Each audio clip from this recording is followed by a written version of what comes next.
আসসালামু আলাইকুম দর্শক, কেমন আছেন সবাই? আশা করি সবাই অনেক ভালো আছেন।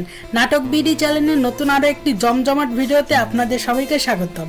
দর্শক, দেনা পাওনা নাটকের সর্বশেষ পর্বে এমন একটি বুক কাঁপানো টুইস্ট আসবে তা হয়তো আপনারা কেউ ঘূর্ণাক্ষরে কল্পনা করতে পারেননি।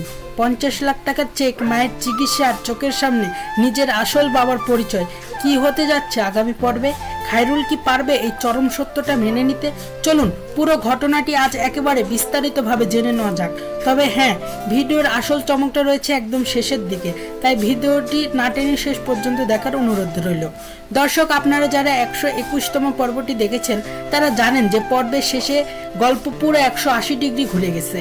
খায়রুলের বাবা যখন জানলো যে খালেদ স্যার মায়ের চিকিৎসার জন্য 50 লাখ টাকা দিয়েছেন, তিনি আর কেউ নন, খায়রুলের জন্মদাতা বাবা। এই কথা শোনার পর খায়রুলের পায়ের নিচ থেকে মাটি সরে যাওয়ার মতো অবস্থা।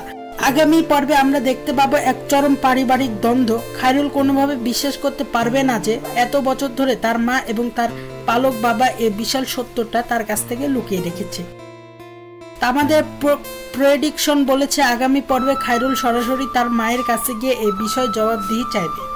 মায়ের চোখের জল আর খায়রুলের ক্ষোভ সব মিলে এক ইমোশনাল বিস্ফোরণ হতে যাচ্ছে। অন্যদিকে বাবার কথা মতো খায়রুল যদি খালেদ স্যারকে 50 লাখ টাকা ফেরত দিয়ে আসে, তাহলে মায়ের চিকিৎসার কি হবে?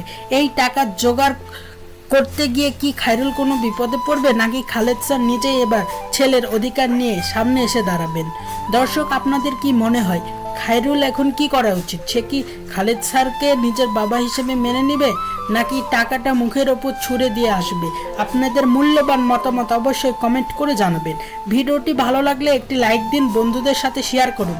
আর হ্যাঁ, দেনা পাওনা নাটকের সব আপডেট সবার আগে পেতে আমাদের নাটক বিডি চ্যানেলটি এখনই সাবস্ক্রাইব করে পাশে থাকা বেল আইকনটি বাজিয়ে দিতে ভুলবেন না। আজকের মতো বিদায় নিচ্ছি, আল্লাহ হাফেজ।